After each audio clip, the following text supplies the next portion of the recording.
Hello, welcome ആളൊക്കെ. നമ്മൾ ഇന്ന് ലാക്കോപ്രോണിനെ കുറിച്ചാണ് മനസ്സിലാക്കാൻ പോകുന്നത്. In 1961, two scientists, namely Jacob and Monod, gene എക്സ്പ്രഷനെ റെഗുലേറ്റ് ചെയ്യുന്ന ഇൻഡക്ഷൻ റെപ്രഷൻ എന്ന രണ്ട് മെക്കാനിസത്തെ കുറിച്ച് എക്സ്പ്ലെയിൻ ചെയ്തു. അപ്പോൾ ഇൻഡക്ഷൻ റെപ്രഷൻ ഇത് ജീൻ എക്സ്പ്രഷനെ റെഗുലേറ്റ് ചെയ്യുന്ന രണ്ട് മെക്കാനിസംസ് ആണ്. അത് ഞാൻ താഴെ പറയും. This concept is known as operon concept. Then what is an operon? Operon പലതരം ഉണ്ട്, നമുക്കറിയാം. എന്താ? Lac operon, ട്രിപ്പോപ്രോൺ, അറാബിനോസോപ്രോൺ and so on. Then what is operon? വളരെ എളുപ്പത്തിൽ നമുക്ക് ഇങ്ങനെ പറയാം. All the genes controlling a metabolic reaction constitute an operon. Then all the genes controlling a metabolic reaction constitute an operon. You know, each reaction is controlled by a set of genes. ഒരു ഉദാഹരണം കൊണ്ട് അത് കുറച്ചുകൂടെ മനസ്സിലാകും. ഇപ്പൊ ലാക്കോപ്രോണില് ലാക്ടോസിനെ ഗ്ലൂക്കോസും ഗാലക്ടോസും ആക്കും, അല്ലേ? അത് കാറ്റബോളിസമാണോ അനബോളിസമാണോ? Catabolism. The operon controlling lactose catabolism in E coli is called lac operon. അതുകൊണ്ട് ലാക്കോപ്രോൺ കാറ്റബോളിക് ഓപ്പറോൺ ആണ്, ഓപ്പറോണിന് ഉദാഹരണമാണെന്നല്ല മനസ്സിലാക്കിയിരിക്കുന്നത്. ഒത്തിരിക്കുക ഇമ്പോർട്ടൻ്റ് ആണ്. ട്രിപ്പോപ്രോൺ അനാബോളിക് ഓപ്പറോൺ ആണ്. അത് ഞാനത് എടുക്കുമ്പോൾ പറയും, മനസ്സിലാക്കിയിട്ട് നോട്ടിൽ ഞാൻ തന്നിട്ടുണ്ട്. ദെൻ ഇനി നമുക്ക് ഇതിൻ്റെ ശരിക്കും എങ്ങനെയാണ് വർക്ക് ചെയ്യുന്നത് നോക്കാം. ഓപ്പറോൺ നമ്മൾ പഠിക്കാനായിട്ട് രണ്ട് സെറ്റ് ജീൻസ് ഉണ്ട്. ഒന്ന് സ്ട്രക്ചറൽ ജീൻസ് എന്നും ദെൻ കൺട്രോൾ ജീൻസ് എന്നും. സ്ട്രക്ചറൽ ജീൻസ് ആണ് ഇതായി കാണിച്ചിരിക്കുക. ZYA gene. കൺട്രോൾ ജീൻസ് ഇതൊക്കെയാണ് ഓപ്പറേറ്റർ, പ്രൊമോട്ടർ, റെഗുലേറ്റർ ജീൻ. ഇതിന്റെ ഓരോ ഫംഗ്ഷനും ഉണ്ടല്ലോ. Z ആണ് ബീറ്റ ഗാലക്ടോസിഡേസ് പ്രൊഡ്യൂസ് ചെയ്യുക. അതാണ് actual enzyme that catalyse hydrolysis of lactose into glucose and galactose. അതുപോലെ Y gene that will produce and the permease enzyme that will facilitate the uptake of lactose into the cell. A gene, actual function of which is unknown. Then അതുപോലെ control ജീൻ്റെയും ഓരോന്നിൻ്റെയും ഒരു function നമ്മൾ mechanism ഞാനിപ്പോൾ പറയും. എന്നാലും ഓരോന്നിൻ്റെ എന്താണ് അത് function ചെയ്യുന്ന കൂടെ ഞാൻ ചെറുതായിട്ട് പറയാം. Operator is the place where the repressor bind. Then promoter is the place where the RNA polymerase bind. എന്നാലേ ട്രാൻസ്ക്രിപ്ഷൻ നടക്കുള്ളൂ, അല്ലേ? I gene ഇവിടെ റെഗുലേറ്റർ ജീൻ ആണ്. That will produce the repressor. Lac ഓപ്പറോണിലെ റെപ്രസർ ടെട്രാമർ ആയിട്ടാണ് function ചെയ്യുക, അത് ഓർത്തിരിക്കുക. അത് ട്രിപ്പോപ്രോണിൽ ഡൈമർ ആയിട്ടാണ് ഫംഗ്ഷൻ ചെയ്യുന്നത്. ഓക്കെ, അത് ഞാൻ എടുക്കുമ്പോൾ പറയാം. ഇനി മറ്റൊരു കാര്യം കൂടെ പറഞ്ഞിട്ട് ഞാൻ കൺസെപ്റ്റിലോട്ട് പോവാം. ഈ operator gene that will decide the RNA polymerase whether it should bind to the promoter or not. അപ്പോൾ ഓപ്പറേറ്റർ, അത് ഈ കൺട്രോൾ ജീൻസ് മൊത്തം ഒരുമിച്ചാണ് അത് വർക്ക് ചെയ്യുന്നത്. എന്താ, അത് മൂന്നും കൂടെ ചേർന്നാണ് അത് തീരുമാനിക്കുന്നത്. എന്താ, ഓപ്പറോൺ നടക്കണമോ, സ്വിച്ച് ഓൺ ചെയ്യണോ, സ്വിച്ച് ഓഫ് ചെയ്യണോ. അപ്പോൾ ഓപ്പറേറ്ററിൽ റെപ്രസർ ബൈൻഡ് ചെയ്ത് കഴിഞ്ഞാൽ എന്താണ്, RNA പോളിമറേസിന് പ്രൊമോട്ടറിൽ ബൈൻഡ് ചെയ്യാൻ പറ്റത്തില്ല. അപ്പോൾ ഓപ്പറേറ്റർ ഫ്രീ ആയിരുന്നാൽ മാത്രമേ RNA പോളിമറേസിന് പ്രൊമോട്ടറിൽ ബൈൻഡ് ചെയ്യാൻ പറ്റത്തുള്ളൂ, ട്രാൻസ്ക്രിപ്ഷൻ നടത്തുള്ളൂ. ഇത്രയും കാര്യങ്ങൾ മനസ്സിലായല്ലോ. ഇനി നമുക്ക് രണ്ട് കണ്ടീഷൻസ് ആണ് മനസ്സിലാക്കേണ്ടത്. ലാക്ടോസ് മീഡിയത്തിൽ, ഇപ്പോൾ ബാക്ടീരിയയുടെ മീഡിയത്തിൽ, അത് നമ്മൾ പ്രോകാരിയോട്സിലാണ് പഠിക്കുന്നത്, മനസ്സിലാക്കണം. ബാക്ടീരിയ മീഡിയത്തിൽ ഉണ്ടെങ്കിൽ എന്ത്, ഇല്ലെങ്കിൽ എന്ത്, അതാണ് ഇനി മനസ്സിലാക്കാൻ പോകുന്നത്. ഇത് ഇവിടെ കാണിച്ചിരിക്കുന്നത്. And the absence of lactose. ലാക്ടോസിന്റെ ആബ്സെൻസിൽ എന്താണ് നോക്കുക. In the absence of the lactose, ഇവിടെ ലാക്ടോസ് അല്ലെങ്കിൽ അലോ ലാക്ടോസ് എന്ന് ഞാൻ ഇപ്പൊ പറയാം. അത് രണ്ടും നമ്മൾ ആ വ്യത്യാസം അറിഞ്ഞിരിക്കണം, ഞാൻ പിന്നെ പറയാം.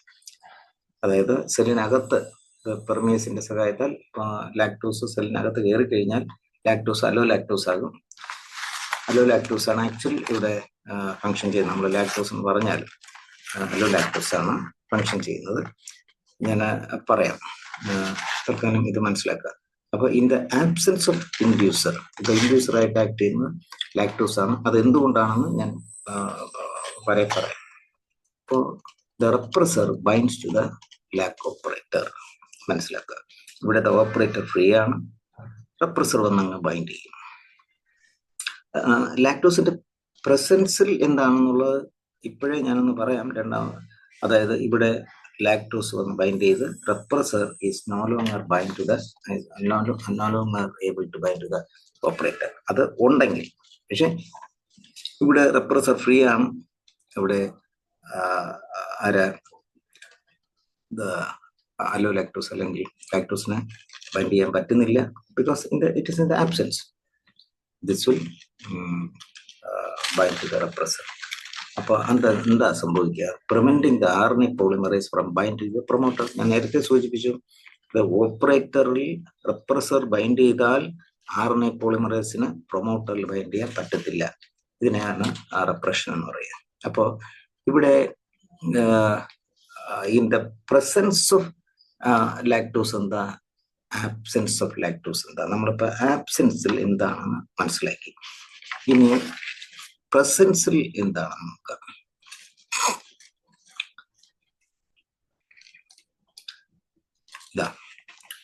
ലാക്ടോസ് ഉണ്ട്, ലാക്ടോസ് ഉണ്ടോ?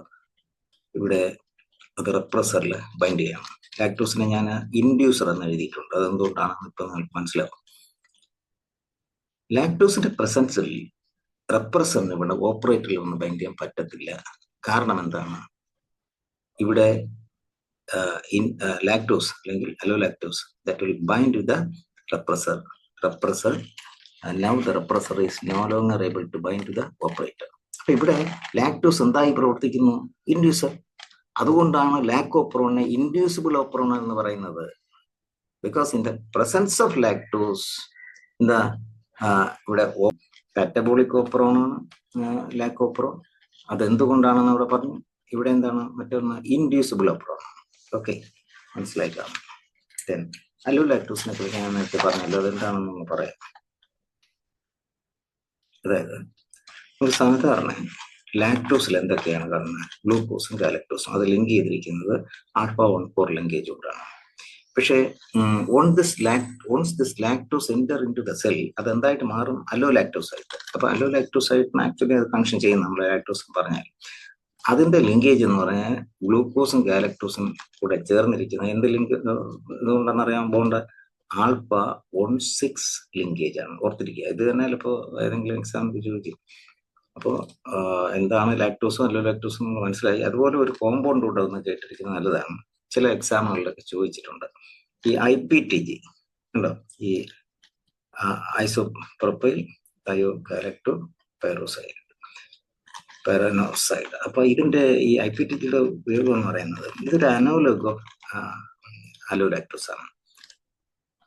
എന്ന് പറഞ്ഞാല് ഈ ലാക്ടോസ് അല്ലെങ്കിൽ അലോലാക്ടോസ് ഫങ്ഷൻ ചെയ്യുന്നത് പോലെ IPTGക്കും ഫങ്ഷൻ ചെയ്യാൻ പറ്റും. അപ്പോൾ നമുക്ക് ലാക്ടോസ് അല്ലെങ്കിൽ അലോലാക്ടോസ് ഉണ്ടെങ്കിൽ എന്ത്, ഇല്ലെങ്കിൽ എന്തെന്ന് ഞാനിവിടെ നമുക്ക് വ്യക്തമായിട്ട് മനസ്സിലായി. അപ്പൊ അതുപോലെ IPTG തന്നിട്ടും ഇതേ സെയിം എഫക്റ്റ് കാണിക്കും. അപ്പൊ ആ കോമ്പൗണ്ടും കൂടെ ഒന്ന് ഓർത്തിരിക്കുക. ഓക്കെ, ഇനി നമുക്ക് വളരെ പ്രധാനപ്പെട്ട മറ്റൊരു കാര്യത്തിലോട്ടാണ് പോകുന്നത്. എന്താണ് ഇതിന്റെ regulation lac operon both positive and negative കൺട്രോളാണ്. Very important. അപ്പൊ ഇവിടെ എങ്ങനെയാണ്? അപ്പൊ in lac operon there is both negative and positive control.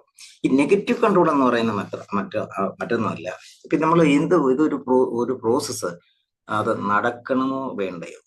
അപ്പൊ ഒരു പ്രോസസ്സ് നടക്കാതിരിക്കുക എന്ന് പറയുമ്പോൾ അത് നെഗറ്റീവായിട്ട് അതങ്ങ് ആദ്യം മനസ്സിലാക്കുക. ദെൻ പോസിറ്റീവ് എന്ന് പറഞ്ഞാൽ ആ പ്രോസസ്സ് നടക്കട്ടെ, അതൊരു കൺട്രോളാണ്. അപ്പോൾ ഇവിടെ പോസിറ്റീവ് കൺട്രോളാണ്, നെഗറ്റീവ് കൺട്രോളാണ്. നെഗറ്റീവ് കൺട്രോൾ വളരെ സിമ്പിളാണ്, മറ്റൊന്നുമല്ല. ഇത് റെപ്രസർ വഴിയുള്ള കൺട്രോളാണ്. എന്താ നെഗറ്റീവ് കൺട്രോൾ? നമുക്കറിയാം, റെപ്രസർ അവിടെ ഓപ്പറേറ്ററിൽ വന്ന് ബൈൻഡ് ചെയ്ത് കഴിഞ്ഞാൽ അത് നടക്കത്തില്ല, ട്രാൻസ്ക്രിപ്ഷൻ നടക്കത്തില്ല. അപ്പൊ system of regulation in lac operon is a negative control as interaction of DNA with the repressor protein inhibits gene expression, or operon is normally on but is kept off by regulatory gene. അല്ലെ, regulatory gene produce ചെയ്യുന്ന റെപ്രസർ വഴി. Okay, പിന്നെ നമുക്ക് positive control കുറച്ചുകൂടെ കാര്യങ്ങൾ മനസ്സിലാക്കാനുണ്ട്. Very important ആണ്, എല്ലാ കാര്യത്തിലും എക്സാമിന് ചോദിക്കുന്നതാണ്. ഈ പോസിറ്റീവ് കൺട്രോളിനെ സാധാരണ ഗ്ലൂക്കോസ് ഇഫക്റ്റ് എന്നും പറയാറുണ്ട്. ഇതാണ് ഗ്ലൂക്കോസ് ഇഫക്റ്റ്. അപ്പോൾ ശരിക്കും ലാക്കോപ്രോണിലെ പോസിറ്റീവ് കൺട്രോൾ എന്ത് വഴിയാണ്? എന്തെങ്കിലും ചോയ്സ് തരുന്നത് ഗ്ലൂക്കോസ് ഇഫക്റ്റ് വഴിയാണ്. എന്താണ് ഗ്ലൂക്കോസ് ഇഫക്റ്റ്? അതായത് ഈ ഞാൻ ആ ഡയഗ്രം കാണിച്ചെന്ന് പറഞ്ഞുതരാം. ഇതാ ഈ പ്രൊമോട്ടറില് 2 സൈറ്റ് ഉണ്ട്. ഒന്ന് ആർക്കിരിക്കാന് RNA പോളിമറേസ് ഒന്ന് ബൈൻഡ് ചെയ്യാന്. വേറൊരു സൈറ്റ് ഉണ്ട്, അതില് CAP സൈക്ലിക് AMP കോംപ്ലക്സിന് വന്നിരിക്കാന്. എന്തിനാ? CAP സൈക്ലിക് AMP കോംപ്ലക്സ്, അതിനെ CRP സൈക്ലിക് AMP കോംപ്ലക്സ് എന്ന് പറയും. ഇതാ ഇത്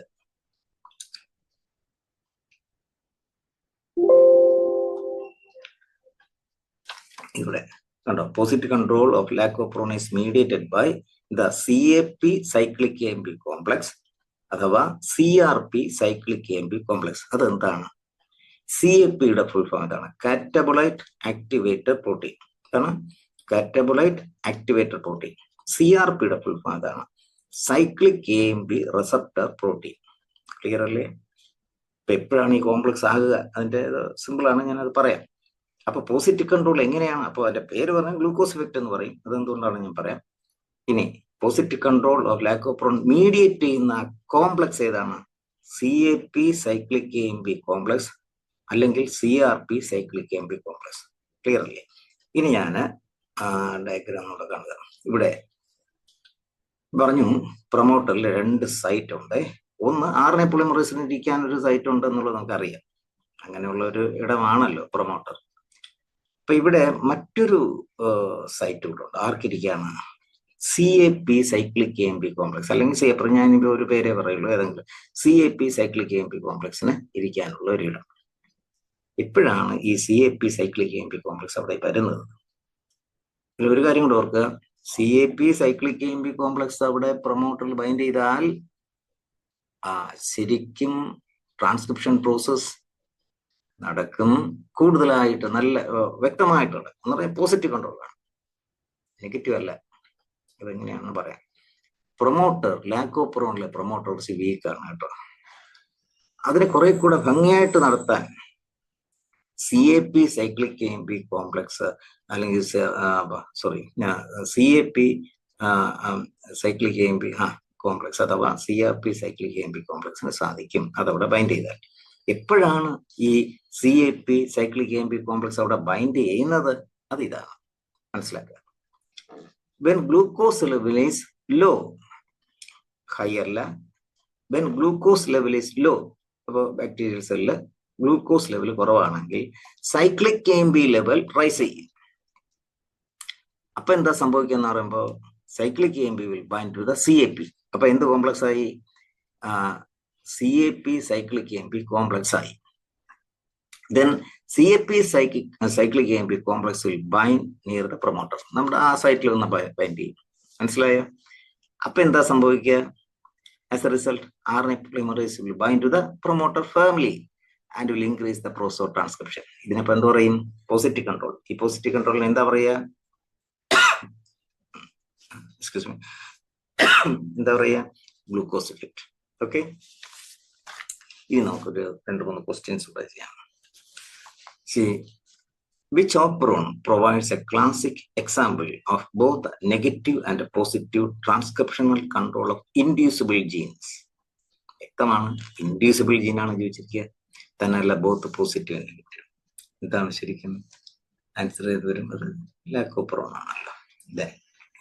Which of the following is true of lac operon? Operon is only switched on in the absence of lactose in the growth medium. ശരിയാണ്, തെറ്റാണ്, അതിന്റെ പ്രസൻസിലാണ്. ഇപ്പൊ lac operon messenger RNA is polycistronic mRNA. അത് കറക്റ്റ് ആണ് കാര്യം, യൂക്കാരിയോട്സിലെ മോണോസിസ്ട്രിക് ആണല്ലോ. ഇപ്പോൾ മൂന്നാമത്തത് തെറ്റാണെന്ന് നമുക്കറിയാം. Promoter is the binding site for the lac operator ആണോ? അല്ലല്ലോ, ഓപ്പറേറ്റർ. അപ്പോൾ ലാക്ക് ഓപ്പറേറ്റർ തേർഡും തെറ്റാണ്. ദെൻ അപ്പൊ ഇവിടെ ആൻസർ സെക്കൻഡ് ആണ്. ദെൻ മറ്റൊരു question, third question. According to lack operon concept, an operon operator gene combines with the ഇതുമായിട്ട് ഇപ്പോൾ first corepressor to switch off transcription of structural gene. Corepressor എവിടെയാണ് വരുന്നത്? ലാക്ക് ഓപ്പറോണിലല്ല, ട്രിപ്പോപ്പറോണിൽ നമുക്കറിയാം. അത് തെറ്റാണ്. To inducer gene to switch on structural gene transcription ആണോ? Inducer gene to switch on structural gene transcription ആണോ? അല്ല. ദെൻ റെഗുലേറ്റർ, അതായത് repressor protein to switch on transcription of structural genes അല്ലേ? ഇൻഡ്യൂസർ ജീൻ അല്ല. ഇൻഡ്യൂസർ ജീൻ എന്ന് പറയുന്ന അതല്ല. അവിടെ ഐ എന്ന് പറയുന്നത് എന്താണ്? ശരിക്കും റെഗുലേറ്റർ ജീനാണ് ഐ.